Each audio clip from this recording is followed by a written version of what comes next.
Salut Marion, est-ce que tu peux Salut. te présenter et nous présenter le lieu dans lequel on se trouve aujourd'hui?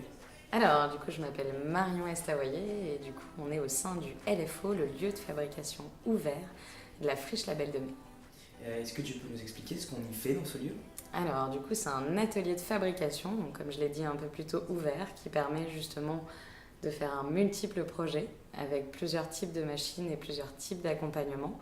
C'est-à-dire qu'en gros, comme tout type d'atelier, on peut venir justement fabriquer, prototyper et créer en fait différents types d'objets par le biais à la fois de l'accompagnement des personnes qui s'y tiennent, donc à la fois résonance numérique et zinc, à l'aide justement des différents outils qu'on va pouvoir avoir, type imprimante 3D, découpeuse, une fraiseuse numérique, une découpeuse 2D et notamment toute la partie également électronique et toute la partie musique également. Voilà. Est-ce que tu peux nous parler un petit peu de l'histoire de ce lieu et surtout du système entre zinc et résonance? Alors, la genèse du projet, du coup, c'est un projet qui est né il y a 2 ans, du coup, au sein de la friche Label de Mai, par le biais de la rencontre justement entre zinc et résonance numérique, qui a fait émerger ce lieu au sein de la friche le 20 novembre justement 2013 et qui a pu justement de manière complémentaire apporter aux uns et aux autres ce qui pouvait manquer à la possibilité de faire émerger un lieu comme celui-ci, à savoir à la fois la dimension organisationnelle et financière aussi, de comment on dépose des dossiers pour éventuellement avoir des subventions, et comment aussi on arrive à gérer un lieu au quotidien, à la fois justement sur l'accueil des gens, à la fois sur une organisation interne, et également tous les outils qu'on essaye de déployer, qui sont de l'ordre de l'échange et du partage, et notamment par le biais de notre espace ressources qui s'appelle le Wiki.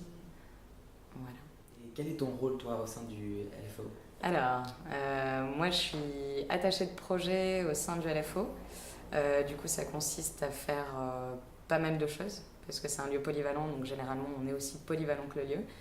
Et à la fois, du coup, à faire de l'organisation du lieu, à la fois faire de l'écriture et de l'animation d'atelier, à la fois faire l'accompagnement justement des gens qu'on va pouvoir accueillir dans ce type de lieu.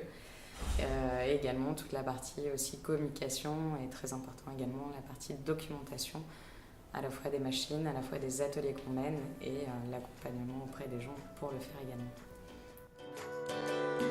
Eating yachubashu. A plane is making a loop.